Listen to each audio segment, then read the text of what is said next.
Magandang umaga po sa inyong lahat. Ito po muli si Attorney Mike Operario.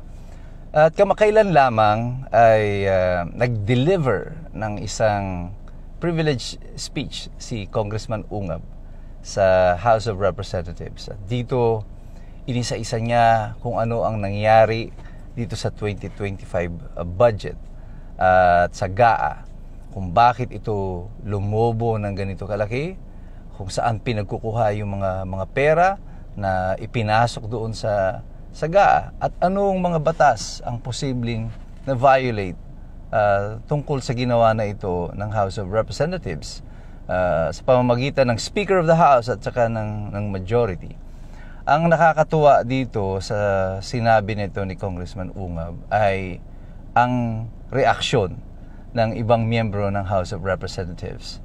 Anong reaksyon nila? Deadma. It was dead silence. There was not even a statement from a formal statement from the Speaker of the House debunking or pinasisinungalingan ang lahat ng sinabi nito ni Congressman Ungab.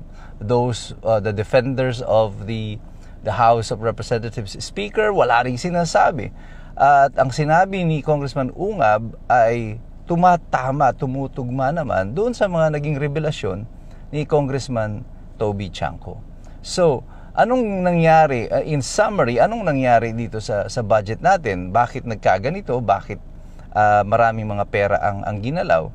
Apparently, what happened is, nung impropose ang presidente ang budget at meron siyang inilatag, ito lang dapat ang budget natin. Ang sabi ng House, hindi, dagdagan natin yan.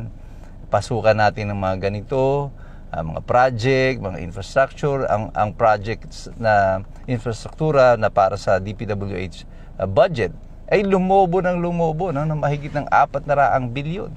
At yung mga infra projects na yan, ay hulaan nyo kung kanino mapupunta yung mga yan. 67 na mga miyembro ng House ngayon ay puro mga kontraktor na. At hindi lang yan. Pumunta pa kayo sa lokal, mga governor, mayor, halos lahat yan, puro mga kontraktor na ngayon, ang mga umuupo. So, ang meron tayo ngayon, mga nakaupo, either mga wetting lord, mga gambling lord, may mga kontraktor, ito na lang ang mga nanunungkulan sa atin sa kasalukuyan.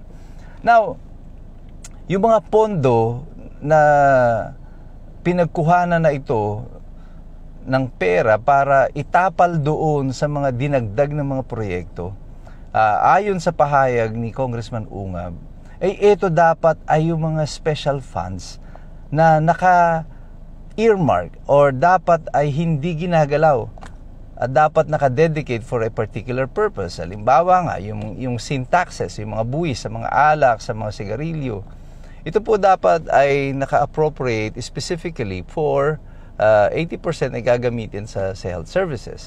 Ganon din po yung mga pondo ng GSIS, ang SSS, lahat po yan, ng PhilHealth, dapat yan naka-earmark.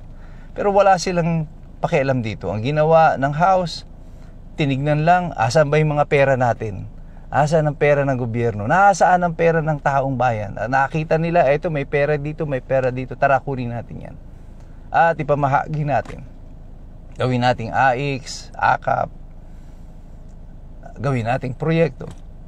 At hindi na sinunod yung mga batas na nagtatakda kung paano gagamitin ang mga pondo na ito.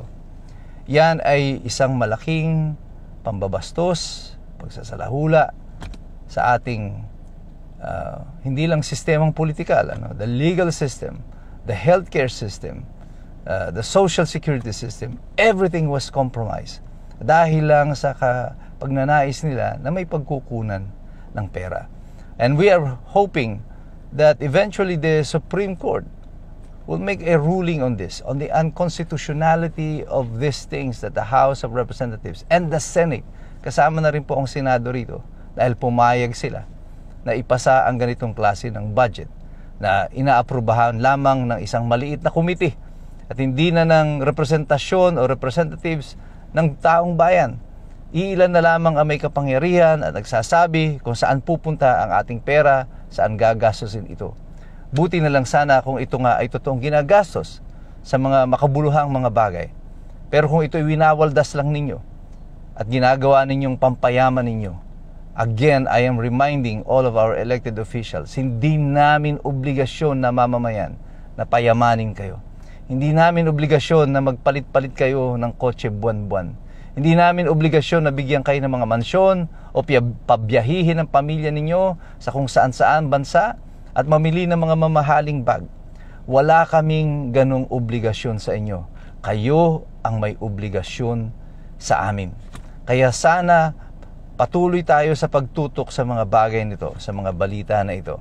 Dahil tayo inuugoy-ugoy ng gobyerno upang makalimutan natin ang mga mahahalagang mga usapin.